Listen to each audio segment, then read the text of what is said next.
رحم اللہ من قرأ الفاتحہ۔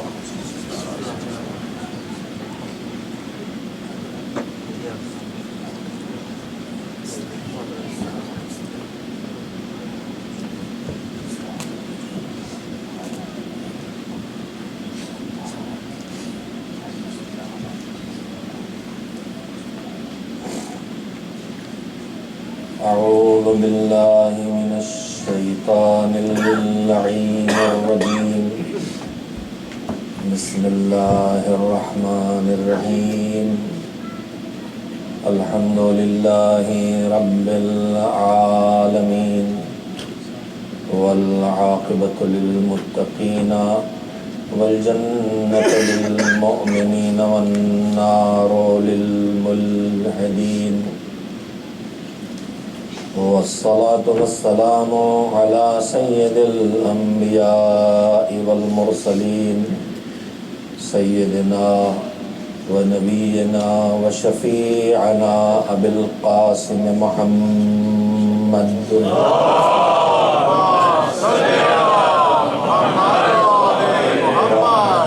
آلہ الطیبین الطاہرین المعصومین المظلومین، واللعنة الدائمة الباقية على أعدائهم أجمعين من الآن إلى يوم الدين. أما بعد، فقد قال الله سبحانه وتعالى في كتابه المبين، وهو أصدق الصادقين، وقوله الحق.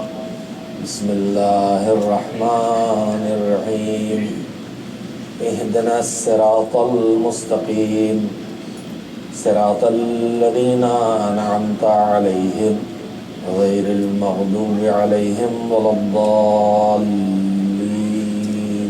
صلوات دیجیے۔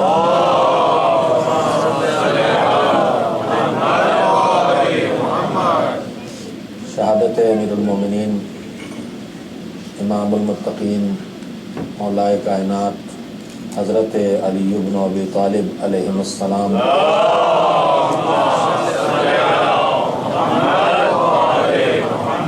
کی مناسبت سے ہونے والی مجالس میں آج یہ تیسری مجلس ہے۔ میں نے آپ حضرات کے سامنے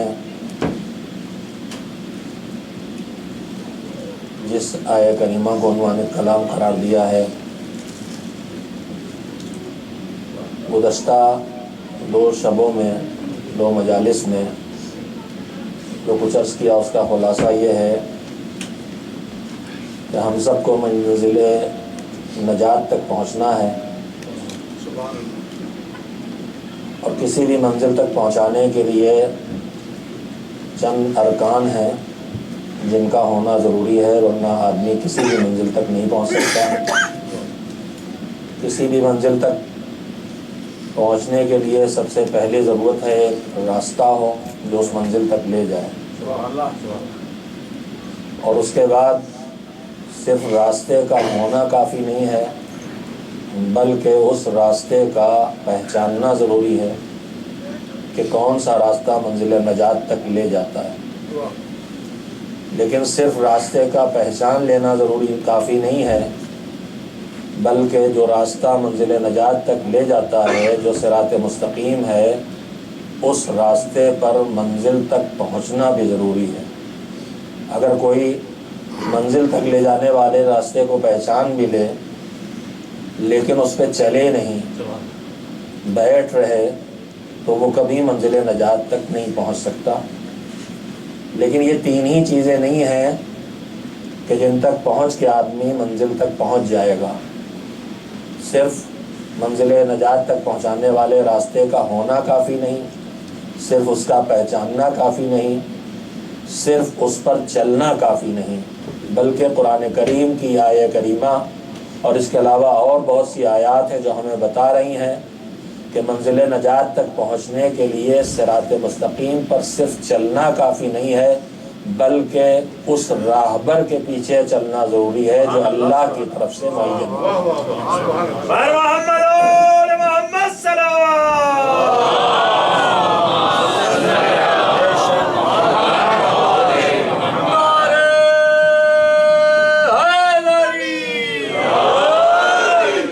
کے لیے اہدنا الصراط المستقیم، ہمیں صراط مستقیم کی ہدایت دے۔ اس دعا کے بعد اللہ کو سب پتہ ہے، لیکن بندوں کو بتانے کے لیے وہ دونوں پہلو سامنے رکھ رہا ہے۔ صراط الذین انعمت علیہم، ان کا راستہ جن پر تو نے نعمتیں نازل کی ہیں، ان کا راستہ نہیں جن پر تیرا غضب نازل ہوا یا جو گمراہ ہیں۔ میں نے پہلے دن شاید آپ کی خدمت ایک جملہ اور کہا تھا کہ کن کا راستہ، یہ بتانے کے ساتھ ساتھ کن کا راستہ نہیں یہ بتانا قرآن کریم کا ہمیں یہ بتا رہا ہے کہ خالی ان کا پہچان لینا کافی نہیں ہے جو صراط مستقیم پہ لے کے چلنے والے ہیں، بلکہ ان کا بھی پہچاننا ضروری ہے جو صراط مستقیم کے پر لے کے چلنے والوں کے خلاف کھڑے ہیں، جو گمراہ ہیں اور جو جن پر اللہ کی طرف سے غضب نازل ہوا ہے۔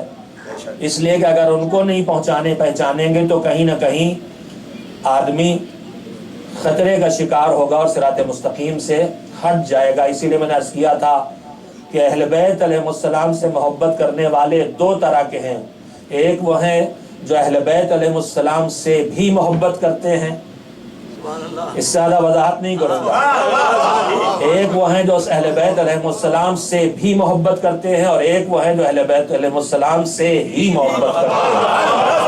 یہی فاصلہ ہے، بالکل اسی طرح سے جیسے ایاک نعبد و ایاک نستعین میں تیری ہی عبادت کرتے ہیں تب نجات پاؤ گے، تیری بھی عبادت کرتے ہیں تو نجات ملنے والی نہیں۔ نعرہ تکبیر، اللہ اکبر، نعرہ رسالت، نعرہ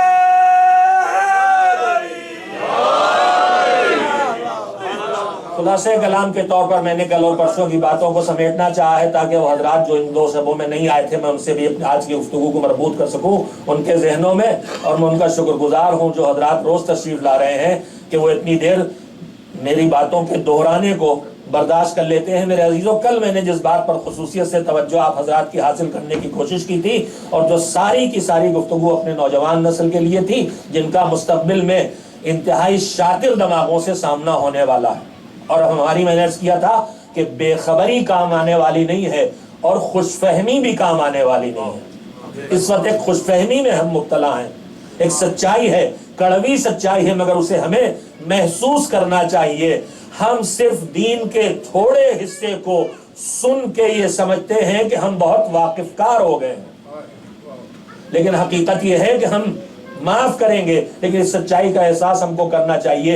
صرف دین کے سننے پر اکتفا نہ کریں، دین کو پڑھنے کی کوشش کریں اور معتبر ٹھکانوں سے پڑھنے کی کوشش کریں۔ مستقبل میں وہ شاطر نسلیں ہماری قوم کے سامنے آ رہی ہیں اور آ چکی ہیں جو ہمیں قدم قدم پہ بہکانے کی باتیں مسلسل کر رہی ہیں، لہذا ہر جگہ ہمیں مضبوط ہونا چاہیے۔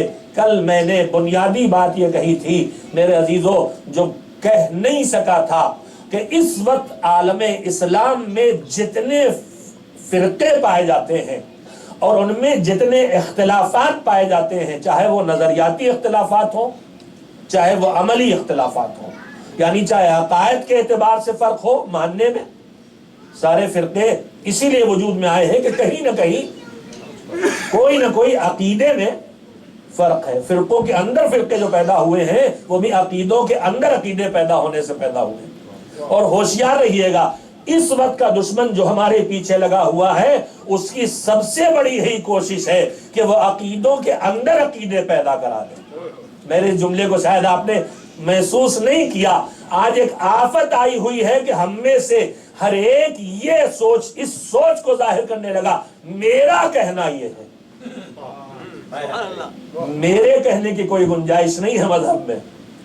مذہب میں اللہ کا کہنا کیا ہے، نبی کا کہنا کیا ہے، رسول کا کہنا کیا ہے، اہل بیت علیہ السلام کا کہنا کیا ہے، اور یہ ہماری آپ کی حیثیت کیا ہے۔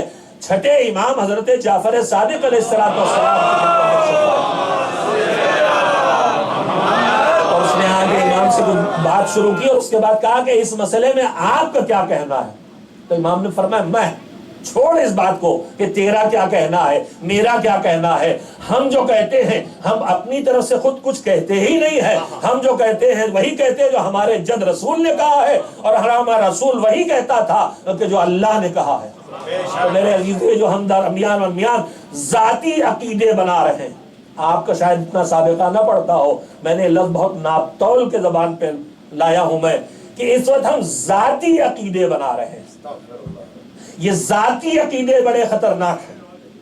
ضرورت اس کی ہے کہ ان نظریات تک ہم پہنچیں جو محمد و آل محمد علیہ السلام نے ہم کو عطا کیے ہیں۔ تو یہ جو مذاہب میں اختلاف ہے، جو اعمال کے درمیان فرق ہے، نماز کوئی کسی طرح پڑھ رہا ہے، کوئی کسی طرح پڑھ رہا ہے، روزہ کوئی کب سے شروع کرتا ہے، کوئی کب ختم کرتا ہے، زکوٰۃ کوئی کہیں واجب مانتا ہے، کوئی کہیں واجب مانتا ہے، حج کوئی کیسے کرتا ہے، کوئی کیسے کرتا ہے، یہ پورا عالم اسلام میں اختلاف ہے۔ ایک جگہ اس کی وجہ کیا ہے؟ اس کے بجائے میں نے کیا تھا کہ اس پورے عالم اسلام کے جتنے نظریاتی، عقائدی، عملی، اخلاقی مسائل میں اختلافی نظریات ہیں، ان کے پیچھے بنیاد ایک چیز ہے صرف۔ یہاں سے میری آج کی گفتگو کل سے جڑتے ہوئے شروع ہوتی ہے۔ ان کے پیچھے بنیاد ایک چیز ہے کہ آیا پیغمبر خدا حضرت محمد مصطفیٰ صلی اللہ علیہ وآلہ وسلم اپنے بعد کسی کو اپنا جانشین، دین کا ذمہ دار بنا کے گئے تھے کہ نہیں؟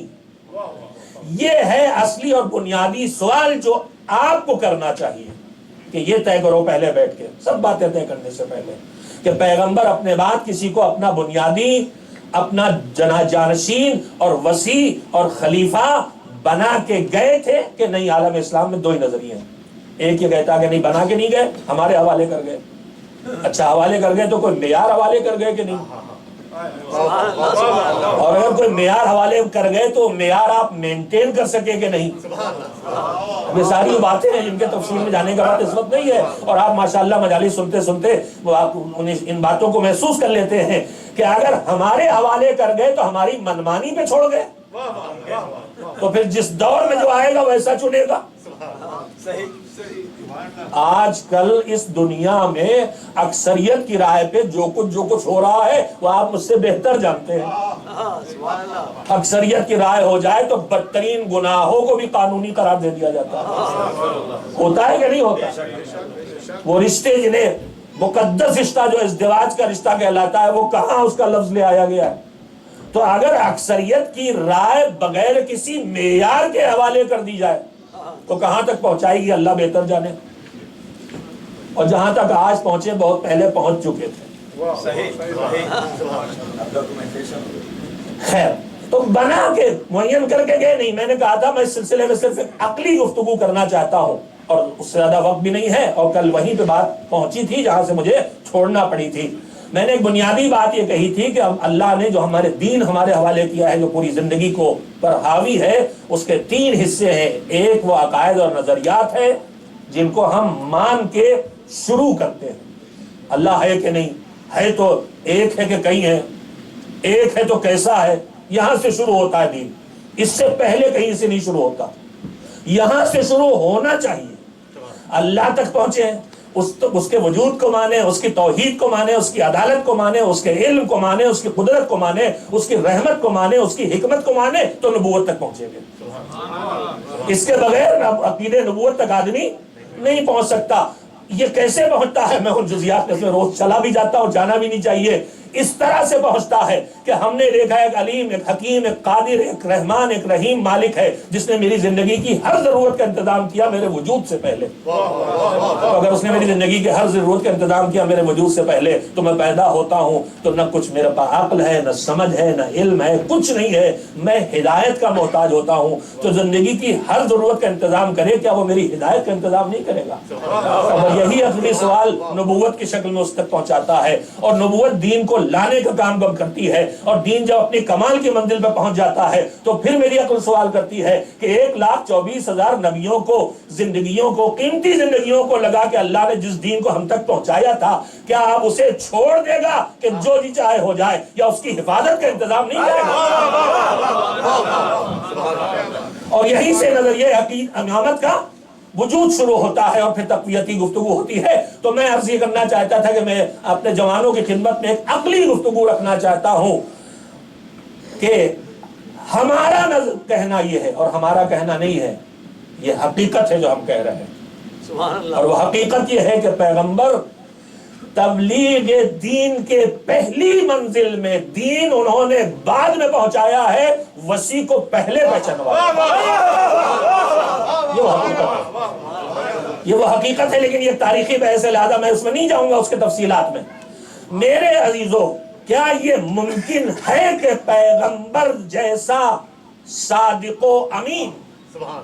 کل میں نے یہاں تک بات پہنچائی تھی کہ حضور نے جب تبلیغ دین کھل کے شروع کی ہے تو اس وقت حضور نے مکے کے کفار کو، جن کے درمیان انہوں نے 40 سال گزارے تھے، 40 سال جس قوم کے درمیان آدمی رہے وہ قوم اچھی طرح سے، اور پھر وہ بھی پیغمبر جیسی شخصیت، ایک سورج ہے، چاہے وہ اندھے ہو مگر وہ تو سورج ہے نا،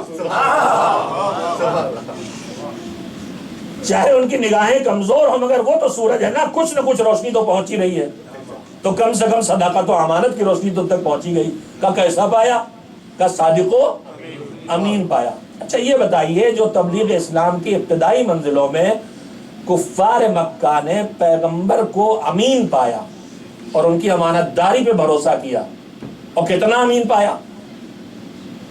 پیغمبر نے پوچھا اگر میں تم سے بتاؤں کہ اس پہاڑ کے پیچھے سچا کتنا اور امین کتنا؟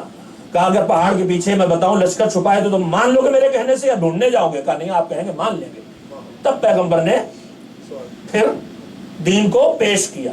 اب بات کہنے کا وقت بالکل نہیں ہے، ورنہ یہاں پہ ایک جملہ اور کہنا چاہتا ہوں کہ جیسے حضور نے اپنی صداقت و امانت کا اعتراف پہلے لیا، اسی طرح سے کیسا پایا؟ سچا پایا۔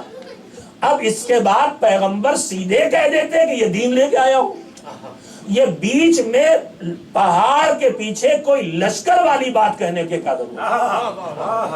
تو میرے عزیزوں، پہاڑ کے پیچھے جو لشکر ہے اسے کفار مکہ دیکھ رہے ہیں کہ نہیں دیکھ رہے ہیں؟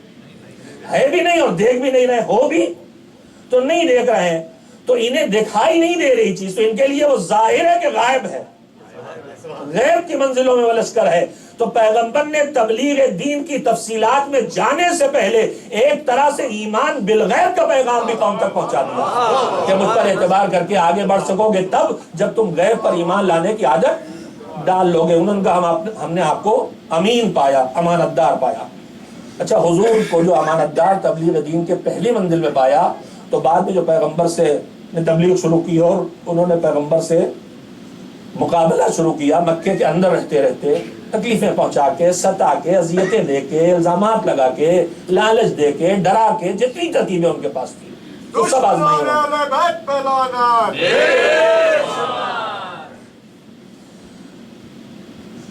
ان ساری پوری تاریخ جو 13 سال کی مکے کی ہے، 13 سال کے مکے کی تاریخ کا اختتام کس واقعے پہ ہوا؟ جب پیغمبر نے ہجرت فرمائی۔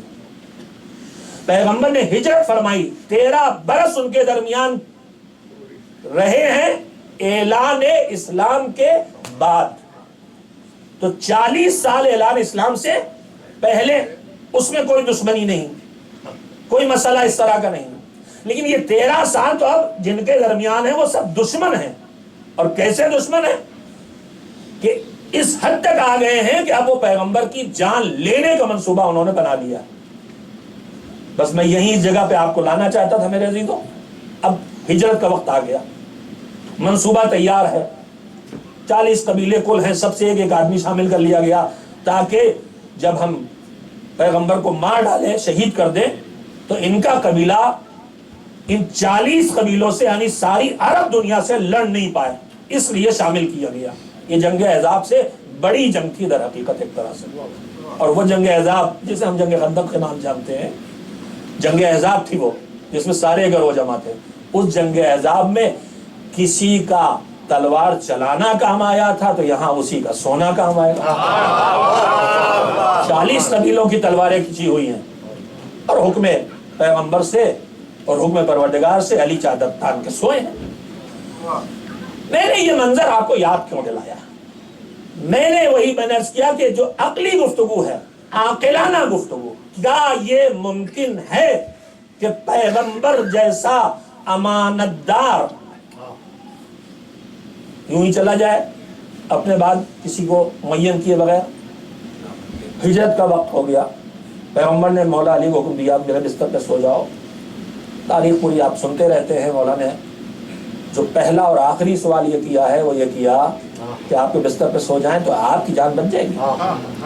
اور تاریخ یہاں پہ جملہ لکھتی ہے کہ پیغمبر نے جب فرمایا کہ ہاں میری جان بچ جائے گی تو علی فوراً سجدے میں چلے گئے, خاک پہ سجدہ کیا. اور یہ پہلا سجدہ شکر ہے. شاید سجدہ شکر کیا کہ پروردگارا میرے رسول کی جان بچ جائے گی. لیکن صرف بستر پر لیٹنے کی ذمہ داری پیغمبر حوالے کر کے نہیں گئے, 2 ذمہ داریاں اور حوالے کر گئے. ایک ذمہ داری یہ تھی کہ پیغمبر نے کہا ان کے گھر کی خواتین جس میں خود مادر مولائے کائنات ہے اور دختر پیغمبر گرامی ہیں اور کل خواتین ہیں, ان ساری خواتین کو اس دشمنوں بھرے شہر سے لے کے مدینے پہنچانا اکیلے علی کی ذمہ داری. اس ذمہ داری کے عطا کرنے میں کتنے اعتماد چھپے ہوئے ہیں پیغمبر کے, ہم نہیں محسوس سوچ سکتے اس کو. ذمہ داریوں میں ایک ذمہ داری ہے ان بیویوں کو مدینے پہنچانا, اور ایک ذمہ داری پیغمبر اور حوالے کر گئے. اور وہ ذمہ داری کیا تھی؟ کس کا سامان؟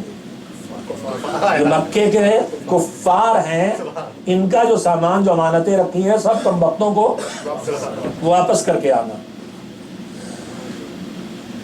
بات پہ بات نکلتی ہے. اگلے دن مسجد الحرام میں آئے مولا علی, اعلان کیا آ کے لے جاؤ امانتیں.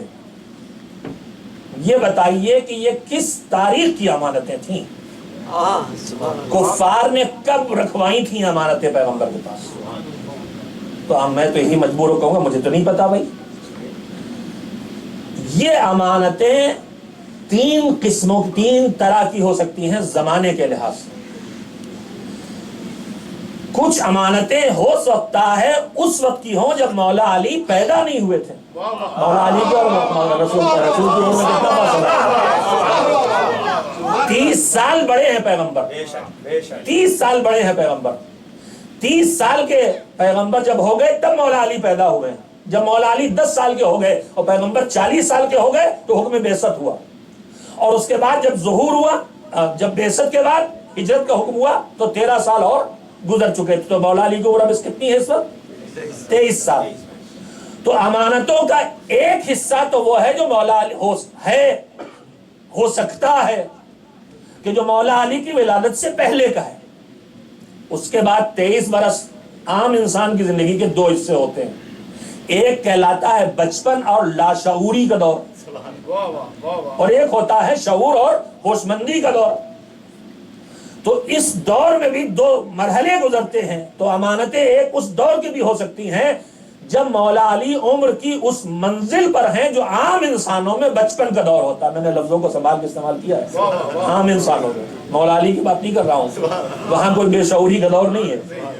لیکن میں کر رہا ہوں عام انسانوں میں جو بے شعوری کا دور بچپن کا دور ہوتا ہے اس میں بھی تو امانتیں آئی ہوں گی. اور اس کے بعد چلیے علی کے شعور کے دور میں امانت آئی. پیغمبر نے کہا علی لے جاؤ اسے فلاں جگہ رکھ دو, یہ فلاں کی امانت ہے.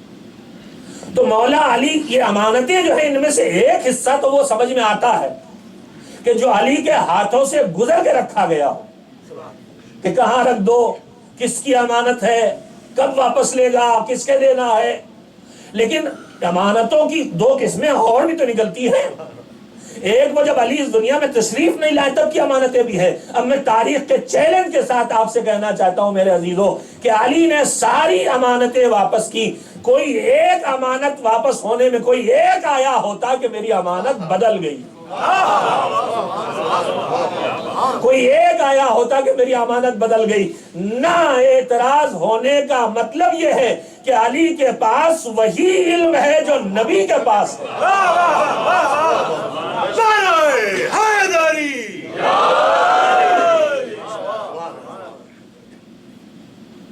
بات امانتیں واپس کر دی, امانتیں صاحبان امانت تک پہنچ گئیں. علی اس کے بعد جو ذمہ داری تھی ایک ذمہ داری ادا کر کے دوسری ذمہ داری کو ادا کرنے کے لیے مدینے کی طرف روانہ ہو گئے. میں نے واقعہ آپ کو کیوں سنایا تھا؟ میں نے عرض کیا تھا کہ کیا یہ ممکن ہے, کیا یہ مزاج امانت پیغمبری کے مطابق ہے یہ بات کہ پیغمبر اس دنیا سے چلے جائیں اور اسلام کے لیے کوئی ذمہ دار چھوڑ کے نہ جائے. میرا اب سوال یہ ہے جو میں اپنے نوجوانوں کے ذہنوں میں بٹھا دینا چاہتا ہوں کہ میرے عزیزوں یہ بتاؤ یہ امانتیں کس کی ہیں؟ امانتیں ساری کفار کی ہیں. ان امانتوں کو جو کفار کی امانتیں ہیں، پیغمبر مکے سے جا رہے ہیں، کہاں جا رہے ہیں؟ مدینے. کیا پیغمبر پھر واپس آئیں گے یہاں یا نہیں آئیں گے؟ واپس آئیں گے انشاءاللہ. سن 8 ہجری میں تو مکہ فتح ہوا، پیغمبر مکے میں داخل ہو گئے. اس سے پہلے صلح حدیبیہ والی منزل بھی آئی ہے. تو پیغمبر اس مکے میں آئیں گے اور فاتح کی حیثیت سے داخل ہوں گے. اور کتنی مدت ہے؟ کل 8 سال. 8 سال کے بعد پیغمبر اس مکے میں واپس آئیں گے. توجہ دیں، میں نے سارا وقت آپ کو اسی مرحلے کے لیے لیا ہے. جا رہے ہیں تو امانتیں کس کی ہیں؟ کافروں کی. جا رہے ہیں تو ہمیشہ کے لیے نہیں، صرف 8 سال کے لیے. مگر امانت پیغمبری کا مزاج یہ ہے کہ 8 سال کے لیے دنیا نہیں شہر چھوڑ رہے ہیں تو امانتوں کو لاوارث چھوڑ کے نہیں جا رہے ہیں. جو پیغمبر اتنا امین ہو کہ کفار کی امانتوں کو بھی چند برسوں کے لیے لاوارث چھوڑ کے نہ جائے، وہ پیغمبر ہمیشہ کے لیے اس دنیا سے چلا جائے اور اللہ کی امانت اسلام کو لاوارث چھوڑ کے چلا جائے. ہم پیغمبر کے دامن امانت پہ کوئی داغ نہیں مان سکتے، چاہے اکثریت کہیں چلی جائے. امانت کا مزاج کہہ رہا ہے کہ پیغمبر اپنے بعد کوئی نہ کوئی اس امانت الہی کا امانت دار چھوڑ کے جائیں گے. ایک صلوات بھیج دے محمد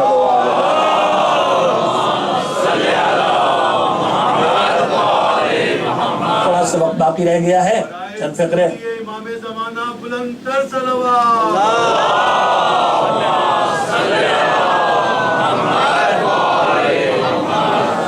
میں نے 2 فقرے کہے تھے. دوسرا فقرہ کہا تھا کہ اگر اللہ نے اختیار ہی دے دیا ہے، امت ہی کو اختیار دے دیا ہے، تو کوئی معیار بنایا ہے کہ نہیں بنایا کہ ہم اپنی منمانی کر سکتے ہیں؟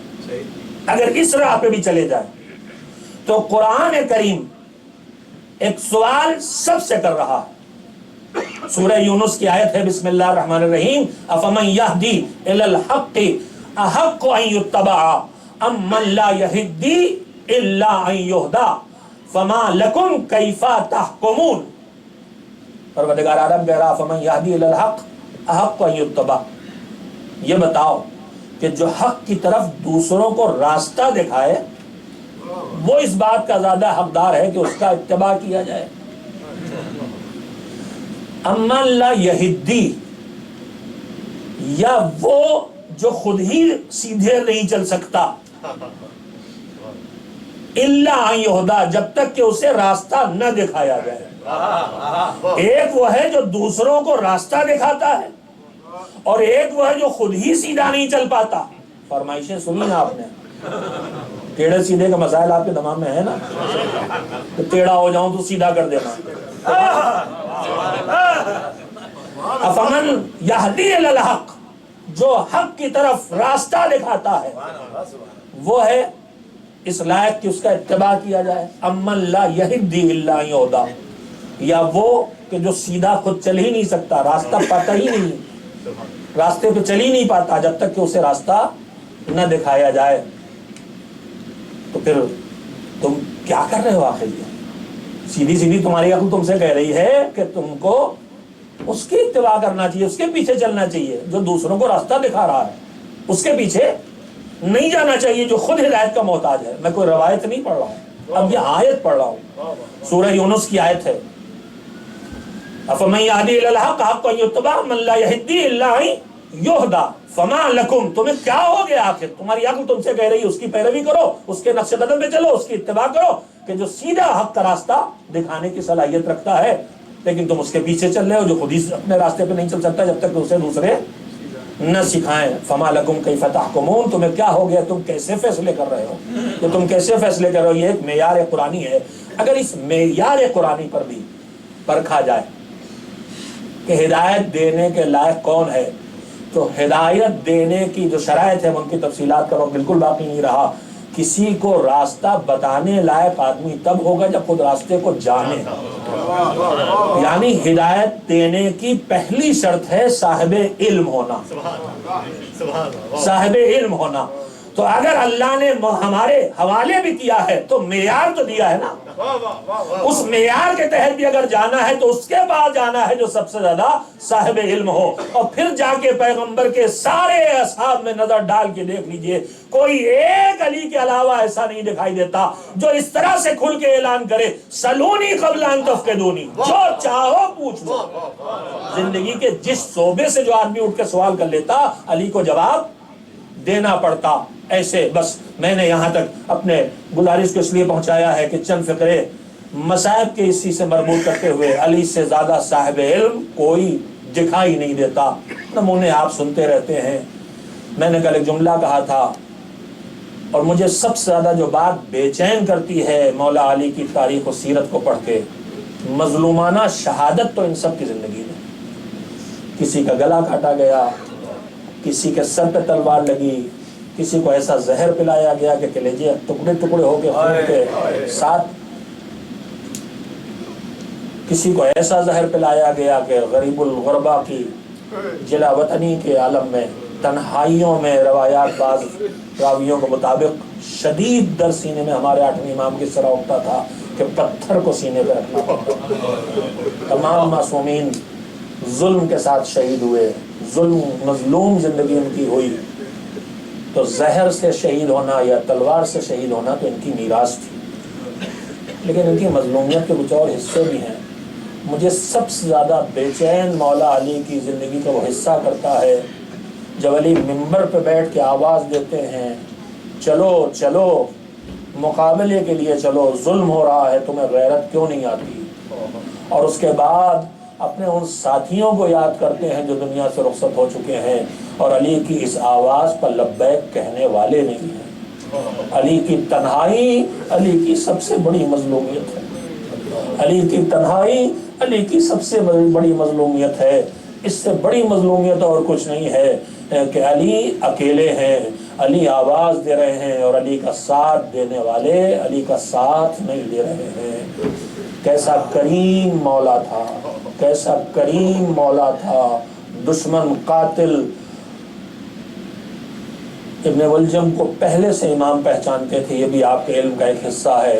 جب آپ کی ظاہری خلافت آپ کے حوالے کی گئی ہے اور بیعت لوگوں نے شروع کی ہے، تو ابن ملجم بیعت کرنے کے لیے آیا، امام کے ہاتھوں پہ بیعت کی۔ جب جانے لگا تو امام نے اس کو واپس بلایا، کہا جو بیعت کی اسے توڑنا نہیں۔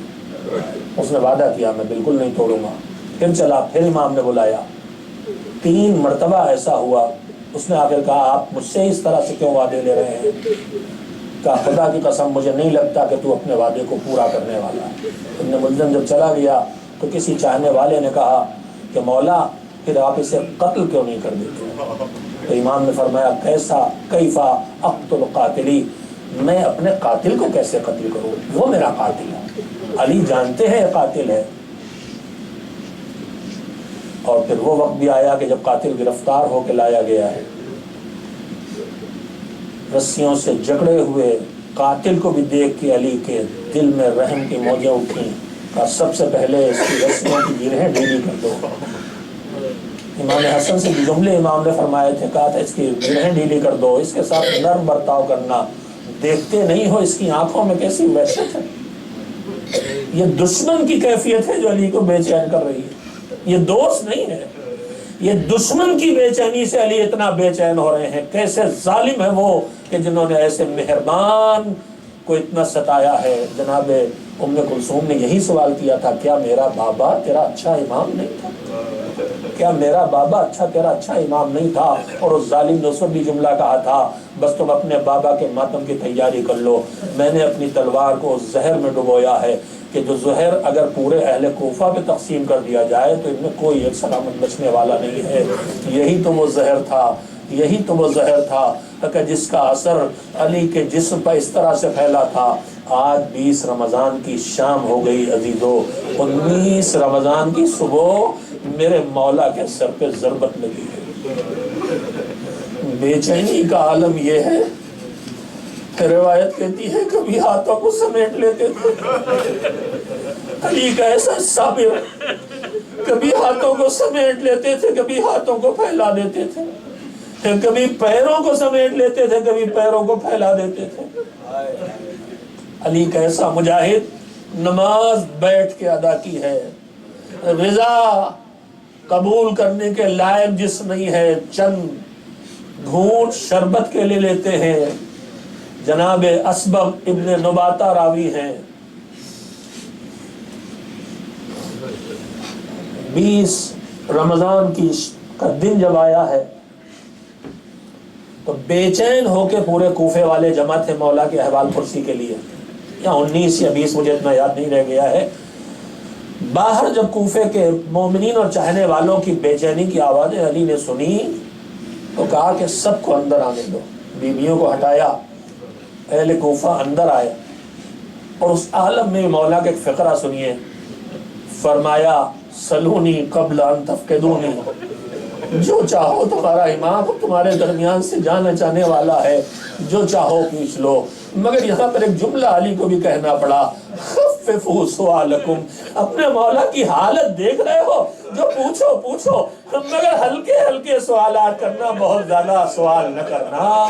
یہ مہربانی کا عالم ہے، یہ مہربانی کا عالم ہے۔ سارے اہل کوفہ چلے گئے، امام نے کہلایا جا کے کہہ دو اپنے اپنے گھروں کو واپس چلے جائیں۔ سب چلے گئے مگر جناب اسبغ ابن نباتہ تشریف فرما ہے۔ ایک مرتبہ امام حسن گھر سے باہر نکلے، کہا اسبغ تم نے سنا نہیں مولا نے کیا حکم دیا ہے؟ کہا مولا سنا تو ہے مگر قدموں میں طاقت نہیں ہے کہ کیسے اٹھ کے جاؤں، بس ایک مرتبہ اپنے آقا کے چہرے اقدس کی اور زیارت کر لوں۔ امام گھر میں داخل ہوئے، علی مرتضیٰ جو نیم غش کے عالم میں ہیں ان سے اسبغ کی کیفیت بتائی۔ امام نے کہا ٹھیک ہے اسبغ کو آنے دو۔ اسبغ ابن نباتہ گھر میں داخل ہوئے۔ اسبغ کہتے ہیں میں جب گھر میں داخل ہوا اور حجرے کی طرف بڑھا تو حجرے کے اندر میرے مولا کے چہرے پر مجھے نظر پڑی، تو پہلے مولا کے چہرے پر طبیب نے ایک پٹی باندھی تھی جس کا رنگ زرد تھا۔ اسبغ کہتے ہیں پہلے میں نے پورا چہرہ دیکھا تو مجھے پورا چہرہ زرد دکھائی دیا، لیکن جب نزدیک آیا تو پتا چلا یہ چہرے پہ پٹی ہے جو زرد رنگ کی ہے، لیکن خون میں زہر کے اثر سے پورا وجود علی کا زرد رنگ کا ہو چکا ہے۔ مولا اس عالم نے بھی بے چینی کے عالم میں اسبغ کی دل جوئی کی اور انہیں کچھ روایات رسول سے سنائی، اور جناب اسبغ ابن نباتہ کو رخصت کر دیا۔ اور اس کے بعد اب رات کی تاریکی کی وہ منزل آ گئی جب علی اس کائنات کو سونا چھوڑ کے جانے والے ہیں۔ کنبے والے کو جمع کیا، امام حسن کو بلایا، ایک ایک فرد خانہ کے ہاتھ کو امام حسن کے ہاتھ میں دینا شروع کیا۔ میں نے کسی کتاب میں تو نہیں پڑھا لیکن ایک انتہائی معتبر خطیب سے تو کتاب میں دیکھے بغیر روایت نہیں پڑھتے سنا کہ امام حسن کے ہاتھ میں ایک ایک کنبے کے فرد کا ایک ایک کا ہاتھ دے رہے تھے، یہاں تک کہ جب سارے کنبے کو امام حسن کے حوالے کر چکے، اسی خیمے میں، اسی حجرے میں، ایک گوشے میں ایک نوجوان کھڑا ہوا۔ وہ نوجوان جو کم سنی کے منزلوں سے نکل کے نوجوانی کی منزلوں تک پہنچ رہا ہے۔ آپ سب سمجھ گئے یہ کون ہے؟ یہ پیغمبر کے شیر، علی کے شیر کا شیر عباس ہے۔ کم سن عباس سر جھکائے کھڑے ہیں، امام کے ہاتھوں میں ہاتھ ہے، کنبے کے ایک ایک فرد کا ہاتھ امام حسن کے حوالے ہو رہا ہے، یہاں تک کہ سید امیر المومنین نے سکوت اختیار کر لیا۔ ابو الفضل عباس انتظار میں کھڑے تھے، شاید سب کے بعد میری باری آ جائے، مگر جب امام نے آنکھیں بند کر لی تو ابوالفضل عباس آگے بڑھے، مادر گرامی بھی وہیں کھڑی تھی، ہاتھ جوڑ کے کھڑے ہو گئے، اماں بابا نے سب کو آقا کے حوالے کر دیا، نہ جانے اس غلام سے کون سی خطا ہوئی ہے کہ مجھے اس طرح سے بے وارث چھوڑ کے جا رہے۔ ام البنین آگے بڑھی، پائتی آ کے بیٹھ گئی، قدموں سے آنکھوں کو ملنا شروع کیا۔ امام نے آنکھیں کھولی، کیا بات ہے کنیز خدا؟ کہا آقا اس غلام سے کون سی خطا سرزد ہوئی جو اسے لاوارث چھوڑ کے جا رہے ہیں؟ کہا نہیں یہ بات نہیں ہے۔ ایک مرتبہ امام حسین کو بلایا، میرے لال یہاں نزدیک آؤ۔ کمسن عباس کو بلایا، جوان بیٹے کے ہاتھوں میں کمسن بیٹے کے ہاتھ دیے، میرا لال سارا کنبہ حسن کے حوالے، یا عباس تمہارے حوالے۔ علی نے آنکھیں موند لی، ایک آفتاب تھا جو ڈوب گیا، کائنات یتیم ہو گئی، سر و سینہ پیٹو کہ علی مرتضیٰ دنیا سے رخصت ہو گئے۔ وَسَيَعْلَمُ الَّذِينَ ظَلَمُوا أَيَّ مُنقَلَبٍ يَنقَلِبُونَ أَلَا لَعْنَةُ اللَّهِ عَلَى الْقَوْمِ الظَّالِمِينَ۔ ماتم علی مرتضیٰ، علی مولا